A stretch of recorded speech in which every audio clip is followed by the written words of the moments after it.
अस्सलाम वालेकुम। एक्सरसाइज 4.6 का क्वेश्चन नंबर 25 है। इसमें हमने एवेल्यूएट करना है इंटेग्रल कि इसका square root of 1 minus cos theta over cos alpha minus cos theta where alpha is constant and alpha and theta both are from 0 to पाई।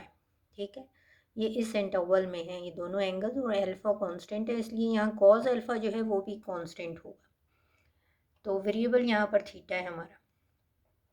अब इसको हम किस तरह से इंटीग्रेट करेंगे, यहाँ देखिए 1 माइनस कॉस थीटा है, तो हम यहाँ पर हाफ एंगल जो आइडेंटिटी है वो यूज़ कर सकते हैं।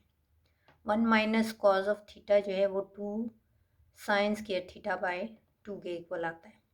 ठीक है, अब नीचे हम 1 ऐड करते हैं और 1 को सब्ट्रैक्ट करते हैं। यहाँ पर देखिए हमने 1 ऐड किया और 1 सब्ट्रैक्ट कर दिया, तो ये 1 प्लस कॉस अल्फ़ा इस तरह से आ गया, और यहाँ पर माइनस कॉमन लेने से ये 1 प्लस कॉस थीटा हो गया। अब 1 प्लस कॉस अल्फ़ा जो है हाफ एंगल आइडेंटिटी अगर यहाँ यूज़ करें हम, तो वो किसके इक्वल आएगी, cos 2 cos square alpha by 2, और यहाँ पर 2 कॉस स्क्वायर थीटा बाई 2। इस तरह से ये जो हमारा इंटेग्रल है ये क्या बन जाएगा, यहाँ आप देखिए स्क्वायर रूट में न्यूमरेटर में हमारे पास आ जाएगा 2 साइन स्क्वायर थीटा बाई 2, इसकी जगह 1 माइनस कॉस थीटा की जगह, और डिनोमिनेटर में 1 प्लस कॉस अल्फ़ा की जगह 2 cos square alpha by 2 minus 1 plus cos theta की जगह 2 कॉस स्क्वायर थीटा बाई 2 आ गया। अब यहाँ से देखिए न्यूमरेटर में हमारा 2 है और डिनोमिनेटर में भी 2 है, ये कॉमन आ जाएगा और कैंसिल हो जाएगा यहाँ से। ठीक है, और जो न्यूमरेटर है वो साइन स्क्वायर थीटा बाई 2 है, तो साइन थीटा बाई 2 आ जाएगा। स्क्वायर रूट हमारा स्क्वायर को इसके ख़त्म कर देगा। अब यहाँ से हमने क्या किया है, cos square theta by 2 common ले लिया। ठीक है, तो यहाँ से वो डिवाइड हो जाएगा, यहाँ डिवाइड करेगा इसको, cos square theta by 2 into cos square alpha by 2 over cos square theta by 2 minus 1, ये हमने कॉमन लिया इसलिए यहाँ पर माइनस 1 आ जाएगा, और इसका स्क्वायर रूट है। अब अगले स्टेप में देखिए, ये जो कॉस स्क्वायर थीटा बाई 2 है ये स्क्वायर रूट से इसका स्क्वायर ख़त्म हो जाएगा, और यहाँ हमने इसको साइन थीटा बाई 2 के डिनोमिनेटर में लिख लिया है, sine theta by 2 over cos theta by 2 and divided by सीकेंड square theta by 2 into cos square alpha by 2 minus 1, ये आ गया हमारे पास। नेक्स्ट स्टेप में देखिए, अब यहाँ से हमने ये जो कांस्टेंट है हमारा कॉस स्क्वायर अल्फ़ा बाई 2 ये कॉमन ले लिया है। स्क्वायर रूट में से जब हम कॉमन लेंगे तो ये कॉस अल्फ़ा बाई 2 बाहर आ जाएगा। ठीक है, 1 over cos alpha by 2 integral of ये हमारा आ जाता है टेंजेंट थीटा बाई 2, और divided by square root of secant square theta by 2। यहाँ पर जब हमने कॉमन लिया तो ये 1 over cos square alpha by 2 आएगा, तो ये सीकेंड स्क्वायर अल्फ़ा बाई 2 बन जाएगा।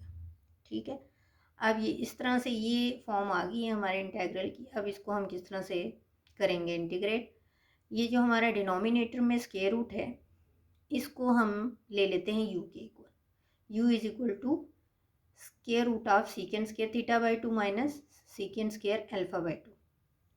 तो यू स्क्वायर किसके इक्वल होगा, secant square theta by 2 minus secant square alpha by 2। यहाँ अब ये याद रखना है सीकेंड स्क्वायर अल्फ़ा बाई 2 जो है वो कांस्टेंट है, जब हम इसका डिफरेंशियल लेंगे तो ये ज़ीरो हो जाएगा और सिर्फ इसका आएगा हमारे पास। देखिए यहाँ पर जब हमने डिफरेंशियल लिया तो यू स्क्वायर का आ गया 2u डी यू, और यहाँ पर आप देखिए सीकेंड स्क्वायर थीटा बाई 2 था ना, तो 2 secant theta by 2 power rule लगा, फिर सीकेंड थीटा बाई 2 का हमने डेरिवेटिव जो है वो मल्टीप्लाई करना है, तो secant theta by 2 into tangent theta by 2 into derivative of theta by 2 वो क्या आएगा 1 बाई 2 इंटू डी थीटा। तो ये हमारे पास क्या बन जाएगा, ये 2 और ये 2 यहाँ से कैंसिल हो गए, और हमारे पास आ गया सीकेंड square theta by 2 into tangent theta by 2 D theta. अब हमें जो इंटेग्रल हमारा है उसमें हमें क्या चाहिए, ये देखिए tangent theta by 2 into D theta, ये किसके इक्वल है, ये तो हमने लिया है जो डिनोमिनेटर में u के इक्वल।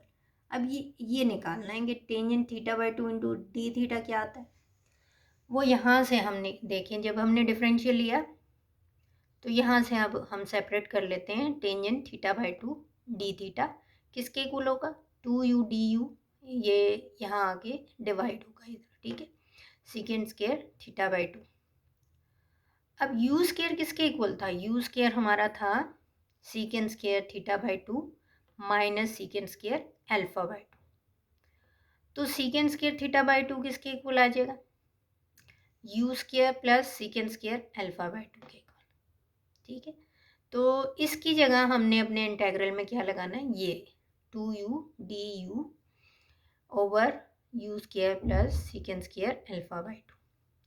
अब ये हमारा इंटेग्रल देखें, ये हमारा आ गया है, ये इसकी जगह हमने ये पुट करना है इसमें, और इसकी जगह आएगा डिनोमिनेटर में u, ठीक है। तो ये देखिए हमने लगाया है, हमारा जो इंटेग्रल है फिर क्या बन गया है, 1 over cos alpha by to integral of 2u over you square plus secant square alpha by two into you. अब ये u और ये u कैंसिल हो गए हमारे पास, फिर क्या आएगा, 2 over cos alpha by to integral of 1 over you square plus सीकेंड alpha by to का स्क्वायर। अब ये देखिए ये वही हमारे पास आ गया integral of 1 over x square plus A square अगर हो तो उसका क्या क्या इंटीग्रेशन होती है, उसकी इंटीग्रेशन होती है 1 over A tangent inverse of X by A. अब यहाँ x की जगह हमारा u है और a की जगह है सीकेंट अल्फा बाई टू, ठीक है। तो इसकी इंटीग्रेशन क्या हो जाएगी उसके according, 1 over secant alpha by two into tangent inverse of u over secant alpha by two. अब हमने यहाँ पर ये इंटीग्रेट तो हो गया हमारा जो हमने सब्स्टिट्यूशन यूज़ की थी। अब हमने u वापस यहाँ पर सब्स्टिट्यूट करना है कि u हमने किसके इक्वल लिया था, u हमने लिया था square root of secant square theta by two minus secant square alpha by two के इक्वल, वो हमने यहाँ पर वापस लगाया, ठीक है। 2 tangent inverse of square root of secant square theta by two minus secant square alpha by two over secant alpha by two. अब हम क्या करेंगे, अगर इसको हम करते हैं 1 over cos square theta by two minus 1 over cos square alpha by to लिखते हैं, तो फिर हमारे पास क्या आ जाता है, नेक्स्ट स्टेप में देखिए वो एलसीएम हमारे पास क्या आएगा, cos square theta by two into cos square alpha by two. तो ये हमारा आ जाएगा 2 टेन इनवर्स, ये तो यहाँ से कैंसिल हो गए, 2 tan inverse cos square alpha by two minus cos square theta by two इसका square root divided by cos alpha by two into cos theta by two into secant alpha by two. अब ये secant alpha by two क्या है, 1 over cos alpha by two, तो ये और ये यहाँ से कैंसिल हो जाएंगे और हमारे पास रहेगा सिर्फ कॉस थीटा बाई टू, ठीक है। अब हम अगले स्टेप में क्या करेंगे, नेक्स्ट स्टेप में हमने ये करना है कि 2 स्क्वायर रूट 2 से हमने मल्टीप्लाई एंड डिवाइड कर दिया, जो हमारे अंदर टेन इनवर्स के साथ यहाँ जो कुछ भी आया उसको हमने मल्टीप्लाई अंडर रूट 2 से और डिवाइड भी अंडर रूट 2 से कर दिया।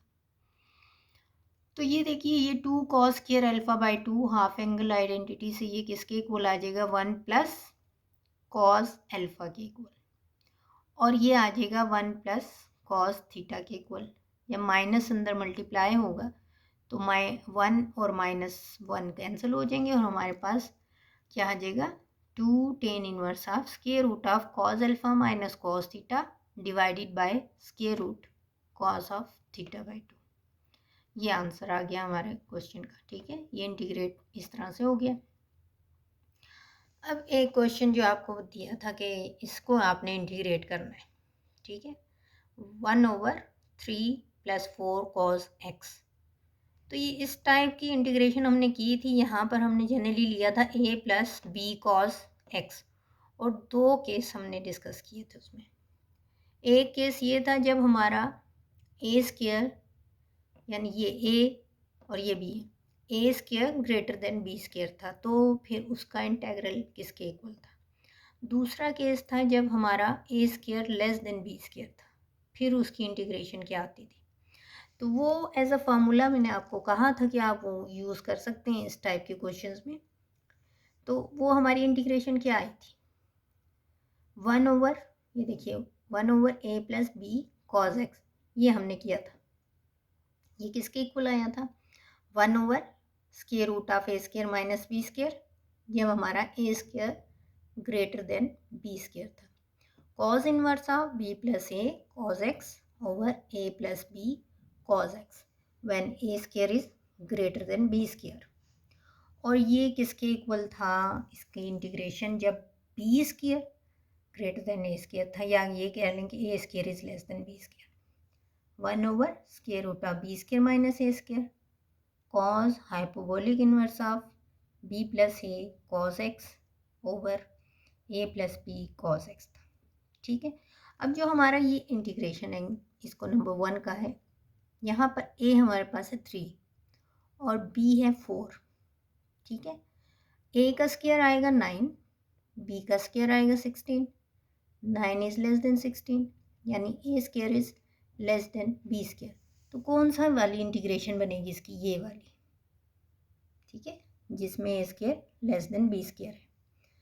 तो इसके अकॉर्डिंग हम जब ये यूज़ करेंगे इसमें, ये देखिए इन 1 a is 3, b is 4, a² is 9 and b² is 16, a² is less than b²। Therefore, integral of 1/3 + 4 cos x is equal to 1/(4² - 3², cos hyperbolic inverse of 4 + 3 cos x divided by 3 + 4 cos x। तो ये हमारे पास क्या आ जाएगा, 16 - 9।